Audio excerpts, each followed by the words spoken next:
Assalamualaikum warahmatullahi wabarakatuh. Salam sehat, salam sejahtera untuk kita semua.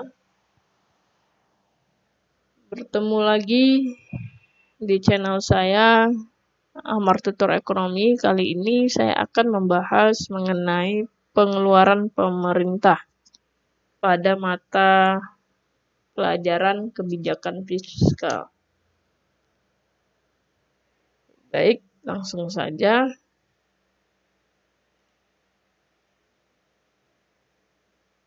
Pengeluaran pemerintah merujuk pada belanja barang dan jasa oleh pemerintah.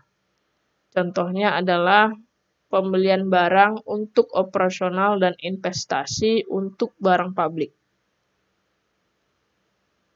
Tujuan pengeluaran pemerintah secara umum yaitu menjalankan roda pemerintahan dan membiayai kegiatan perekonomian. Kemudian ada beberapa peran pemerintah dalam perekonomian.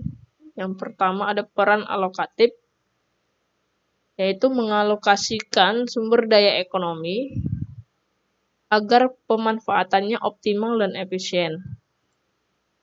Selanjutnya ada peran distributif, mendistribusikan sumber daya, kesempatan, dan hasil ekonomi secara adil dan wajar.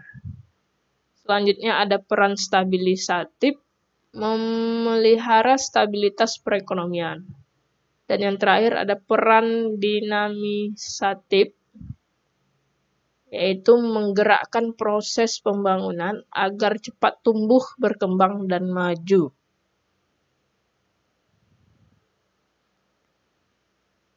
Baik, selanjutnya di sini ada fungsi pemerintah dalam sistem ekonomi pasar. Fungsi pemerintah yang pertama menyediakan kerangka hukum dan sosial. Di sini contohnya seperti membuat peraturan dan menyediakan pengadilan, menyediakan informasi dan pelayanan untuk membantu ekonomi berfungsi lebih baik, membangun sistem moneter, menetapkan dan menegakkan hak-hak kepemilikan properti.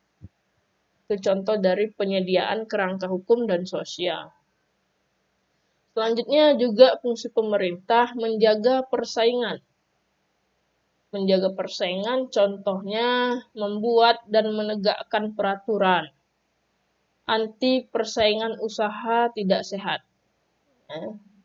Jadi pemerintah membuat dan menegakkan peraturan agar persaingan usaha yang tidak sehat itu tidak terjadi. Kemudian mengatur monopoli alamiah. Kemudian fungsi pemerintah lainnya menyediakan barang dan jasa publik. Contoh, menyediakan barang dan jasa yang tidak dapat atau tidak ingin disediakan oleh pasar seperti pertahanan nasional dan lain-lain. Kemudian mengatasi eksternalitas. Contoh, pajak untuk mengurangi eksternalitas negatif. Seperti populasi lingkungan, subsidi untuk mendorong eksternalitas positif, seperti pendidikan. Eksternalitas muncul ketika pihak ketiga harus menanggung biaya atau memperoleh keuntungan terkait tindakan produksi atau konsumsi dari tumpahan produk, bukan langsung ditanggung oleh produsen atau konsumen. Kemudian ada redistribusi pendapatan. Contoh, tingkat pajak pendapatan yang semakin tinggi bagi orang kaya daripada orang miskin, menyediakan jaminan sosial, dan membantu bagi anak-anak yang membutuhkan pelayanan kesehatan dan bantuan kesehatan. Itu adalah fungsi pemerintah dalam sistem ekonomi pasar. Yang terakhir adalah stabilisasi ekonomi. Contohnya menggunakan anggaran pemerintah atau jumlah uang yang beredar untuk mendorong pertumbuhan ekonomi, mengendalikan inflasi, dan mengurangi pengangguran. Nah, untuk dasar teori pengeluaran pemerintah itu di rumus pendapatan, yaitu Y sama dengan C tambah I tambah G tambah X kurang M. Rumus ini ya terbentuk dari pemikiran pandangan kaum Keynes. Maknanya yaitu kenaikan pengeluaran pemerintah akan menaikkan pendapatan nasional karena di situ ada G.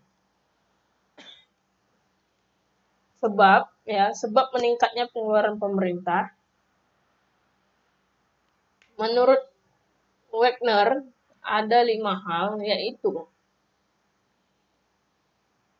yang pertama, tuntutan peningkatan perlindungan keamanan dan pertahanan. Yang kedua, karena kenaikan tingkat pendapatan masyarakat.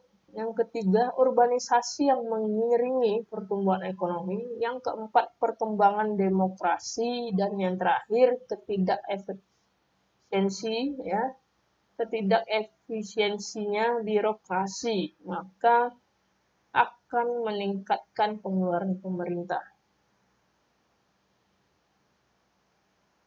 Kemudian di Indonesia sendiri pengeluaran pemerintah itu ada pengeluaran rutin dan pembangunan. Apa saja pengeluaran rutin itu?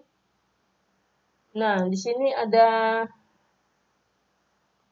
jenis-jenis pengeluaran rutin untuk membiayai pelaksanaan roda pemerintah sehari-hari. Yang pertama ada belanja pegawai. Belanja pegawai ini kompensasi dalam bentuk uang. Kompensasi dalam bentuk uang maupun barang yang diberikan kepada pegawai negeri, pejabat, dan lain sebagainya. Ya,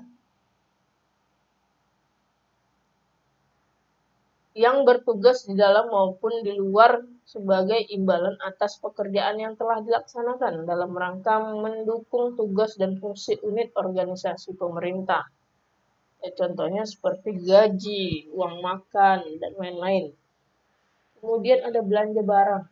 Belanja barang ini pengeluaran untuk pembelian barang atau jasa yang habis pakai untuk memproduksi barang yang dipasarkan maupun yang tidak dipasarkan. Nah, contohnya sederhana keperluan perkantoran dan lain-lain. ATK dan sejenisnya. Dan yang ketiga ada subsidi, alokasi anggaran yang diberikan kepada perusahaan atau lembaga untuk memproduksi, menjual, mengekspor, dan mengimpor barang dan jasa yang memenuhi hajat hidup orang banyak sedemikian rupa sehingga harga jualnya dapat dijangkau oleh masyarakat, seperti BBM, gas, dan lain-lain. Dan yang terakhir ada angsuran bunga utang pemerintah. Angsuran dan bunga utang pemerintah. Baik, kita fokus ke pengeluaran pembangunan. Pengeluaran yang bersifat menambah modal masyarakat dalam bentuk prasarana fisik. Ini dibedakan atas pengeluaran pembangunan dibiayai dengan rupiah. Yang kedua, pengeluaran pembangunan yang dibiayai dengan bentuk proyek. Oke. Nah, dalam pengeluaran pemerintah dikenal dengan neraca pemerintah pusat. Di pemerintah sendiri ada yang namanya neraca pemerintah pusat. Ada beberapa jenis neraca. Yang pertama ada neraca produksi. Menggambarkan bagaimana proses kegiatan pemerintah dalam menciptakan nilai tambah PDB sektor pemerintah dan pengeluaran konsumsi pemerintah. Nah, adapun jenis neraca produksi ya terdiri dari ayat biaya atau inputnya, yaitu belanja barang, belanja pegawai, penyusutan barang modal, dan pajak tak langsung. Sedangkan ada ayat produksi atau output, produk yang dikonsumsi sendiri, penerimaan jasa, produk barang. Ya, kemudian ada neraca pengeluaran. Jenis neraca pengeluaran ini yang pertama konsumsi, pemerintah, properti, income dibayarkan, ya, kemudian subsidi, bantuan sosial, imputasi kesejahteraan pegawai, transfer, tabungan pemerintah. Nah, itu konsumsi pemerintah, ya. Selanjutnya ada neraca modal.